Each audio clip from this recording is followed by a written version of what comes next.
गंगा जी नहाई बोए मैया जलवा आईबो अंगना लिपाई बोए मैया जलसा अंगना लिपाई बोए मैया जलसा आईबो अंगना लिपाई मैया जलसा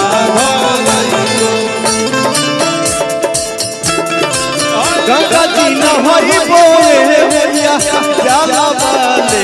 आईबो गंगा जी नहाई बोए मैया जलवा आईबो गंगा जी नहाई बोए मैया जलवा आईबो अंगना लिपाई बोए मैया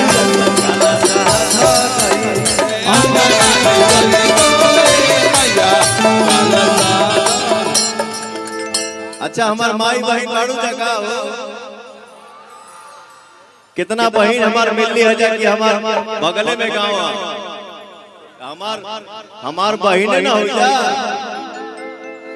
झूम जा झुमादा देवी गीत तो हर भाई गावता अंगना लिपाई बोए मैया अंगना लिपाई बोए मैया जलसा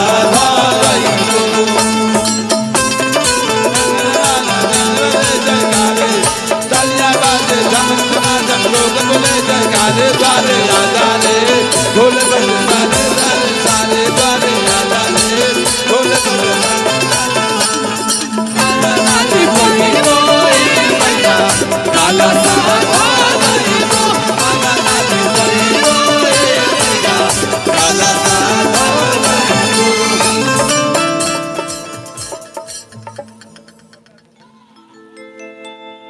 और भी एक बात बता दूं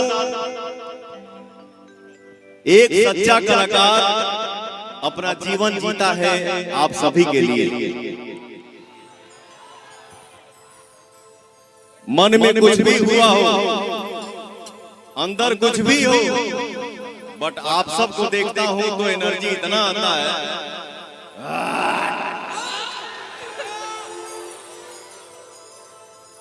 हम एक तो पोस्टर छोड़ ले रहे अपने आईडी से जो ने पोस्टर पे लिखल रहे कहाँ है उसे लो तो 2-3 दिन लेट हो गया इसके लिए लेट हो गया हमारे भैया को लगातार ऐसा खिसियाए हमारे मैनेजर साहब पे कि अब इसे तनी काम पर ध्यान था खाली खाए पर ध्यान मत पर सही बात है तो ऐसा नहीं है आप सभी से एक कलाकार कुछ भी कर सकता है बट अपने चाहने वालों से मजाक कभी नहीं कर सकता सही बात है तो इसमें 2-3 दिन जो लेट बैठा वो में हमारे भाई अभिषेक की कोई गलती नहीं थी मुझे क्या ना मुझे टाइफाइड हो गया था और मेरा थोड़ा प्लेटलेट कम हो गया था थोड़ा तबीयत डल हो गया था इसके लिए गाना आने में लेट हुआ लेकिन गाना आइल बा काहे रूसे लू भैया हमार प्यार के तरह से हो अच्छा प्लेट कम हो गए तो प्लेट बढ़ जाइए प्लेट कम हो गए तो गाना के तो प्लेट बढ़ जाइए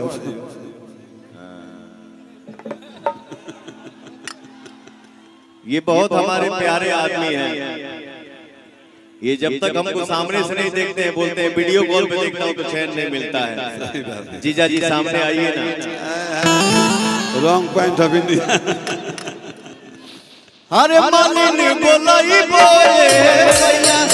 और हवल मलाई बोले मालिन बोलाई बोले मैया और हवल मालिन बोलाई बोले मैया और हवल मलाई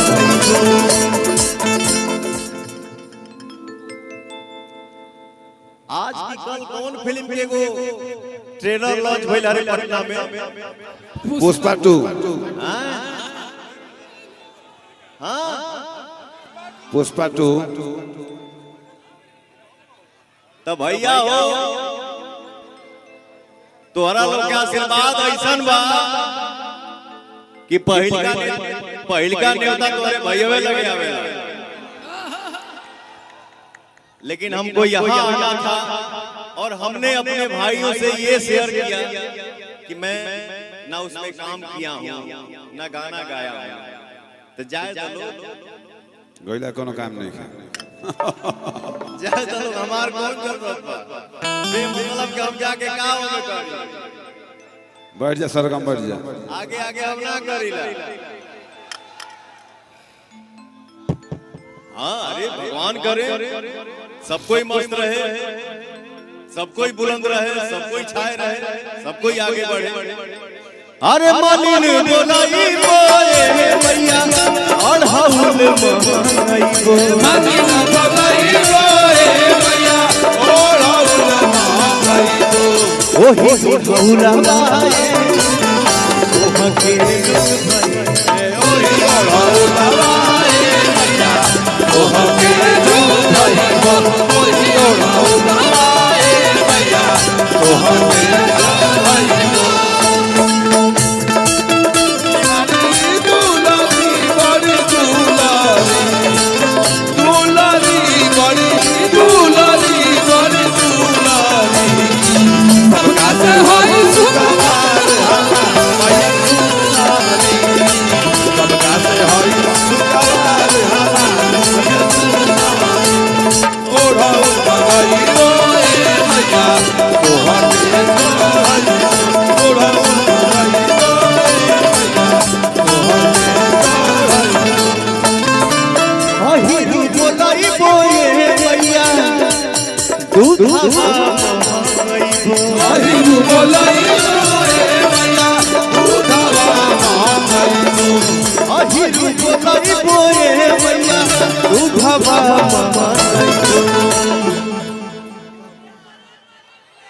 हैंड का मिले बोलोगे हाथ में जा रहा घास में जा रहा रेखा बदल जाइए। हरे अहिरु बोलाई बोए मैया दूधवा खीरा बाबा नाई बोए मैया भोगवा लगाई, खीरा बाबा नाई बोए मैया भोगवा लगाई, खीरा बाबा नाई मैया